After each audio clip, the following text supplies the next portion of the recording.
dari kelompok 9. Di sini saya akan membahas tentang pencucian uang dan korupsi. Oke, langsung aja kita ke pembahasan materinya ya. Oke, langsung saja. Untuk yang pertama kita akan membahas tentang apa itu pencucian uang.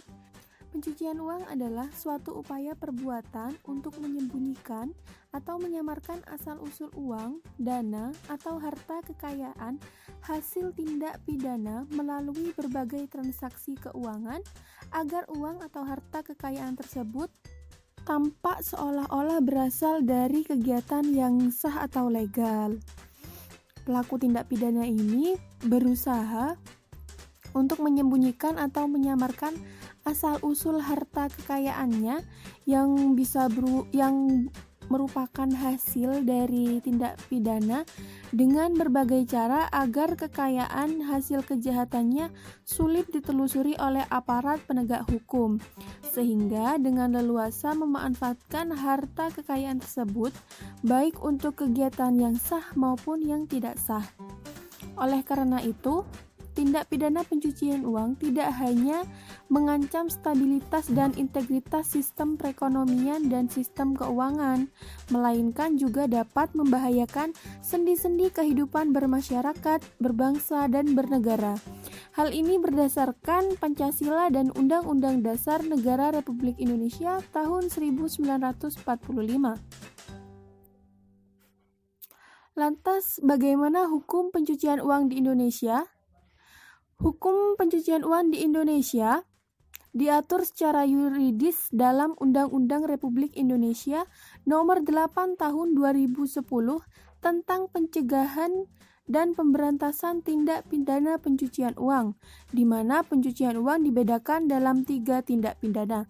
Yang pertama, tindak pidana pencucian uang aktif, yaitu setiap orang yang menempatkan, mentransfer, mengalih, membelanjakan, membayarkan, menghibahkan, menitipkan, membawa ke luar negeri, mengubah bentuk, menukarkan dengan uang atau surat berharga atau perbuatan lain atas kekayaan yang diketahui atau patut diduganya merupakan hasil tindak pidana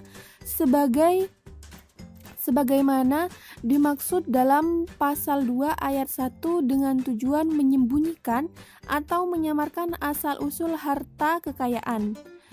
Hal ini sesuai dengan Undang-Undang Dasar pasal 3 Undang-Undang Republik Indonesia Nomor 8 Tahun 2010. Yang kedua yaitu tindak pidana pencucian uang pasif yang dikenakan kepada setiap orang yang menerima atau menguasai penempatan, pentransferan, pembayaran, hibah, sumbangan, penitipan, penukaran, atau menggunakan harta kekayaan yang diketahuinya atau patut diduganya merupakan hasil tindak pidana sebagaimana yang dimaksud dalam pasal 2 ayat 1. Hal tersebut dianggap juga sama dengan melakukan pencucian uang, namun dikecualikan bagi pihak pelapor yang melaksanakan kewajiban pelaporan sebagaimana diatur dalam Undang-Undang Republik Indonesia pasal 5 nomor 8 tahun 2010. Dan yang ketiga yaitu dalam pasal 4 Undang-Undang Republik Indonesia Nomor 8 Tahun 2010 dikenakan pula bagi mereka yang menikmati hasil tindak pidana pencucian uang yang dikenakan kepada setiap orang yang menyembunyikan atau menyamarkan asal-usul, sumber lokasi, peruntukan, pengalihan hak-hak atau kepemilikan yang sebenarnya atas harta kekayaan yang diketahuinya atau patut diduganya merupakan hasil tindak pidana sebagaimana yang dimaksudkan dalam pasal 2 ayat 1. Hal ini pun dianggap sama dengan melakukan pencucian uang. Untuk sanksi bagi pelaku tindak pidana pencucian uang, sanksi atau hukumannya itu cukup berat, yaitu dimulai dari hukuman penjara paling lama maksimal 20 tahun dengan denda paling banyak 10 miliar rupiah. Selanjutnya yaitu tentang korupsi. Apa itu korupsi?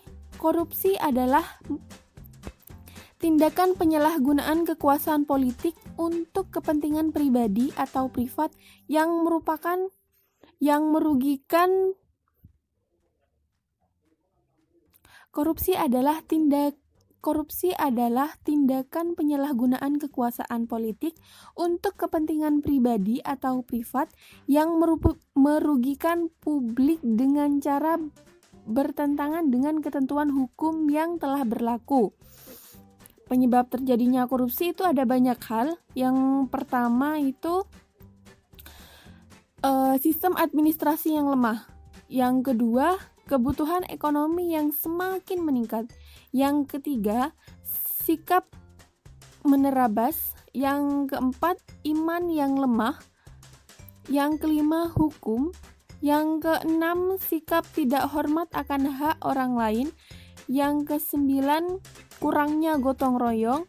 Yang kesepuluh, adanya sikap egois. Dan yang terakhir yaitu dorongan dari orang-orang di sekitar atau orang-orang lain selain dirinya. Sedangkan untuk upaya penanganan korupsi, itu yang pertama, strategi jangka pendek dengan memberikan arahan dengan upaya pencegahan. Untuk yang kedua, strategi menengah yang berupa perbaikan sistem untuk menutup celah korupsi. Dan yang ketiga, yaitu strategi jangka panjang dengan mengubah budaya, baik budaya hidupnya, budaya yang membuat si pelaku semakin bersikap boros, itu perlu diubah. Yang selanjutnya yaitu faktor penyebab dan dampak korupsi. Faktor penyebab ini ada dua, ada faktor internal dan yang eksternal. Untuk yang pertama, faktor internal itu ada tiga, adanya sifat rakus atau tamak, adanya sikap yang konsumtif, dan yang ketiga yaitu moral yang kurang kuat. Sedangkan untuk faktor eksternalnya, yang pertama, faktor ekonomi yang kurang memadai, yang kedua politik yang berhubungan dengan kekuasaan, dan yang ketiga hukum yang kurang tegas. Sedangkan untuk dampaknya sendiri, dampak dari korupsi, dari tindak pidana korupsi yang dilakukan oleh para pejabat menjatuhkan martabat dan kewibawaan individu yang bersangkutan dengan memberi warna jelek pada instansi pemerintah. Selain itu, korupsi juga dilakukan oleh para elit, akan mampu mendorong atau menciptakan suasana yang menarik yang akan semakin mempersubur gerakan korupsi. Dari sinilah rakyat yang akan merasakan penderitaannya kembali.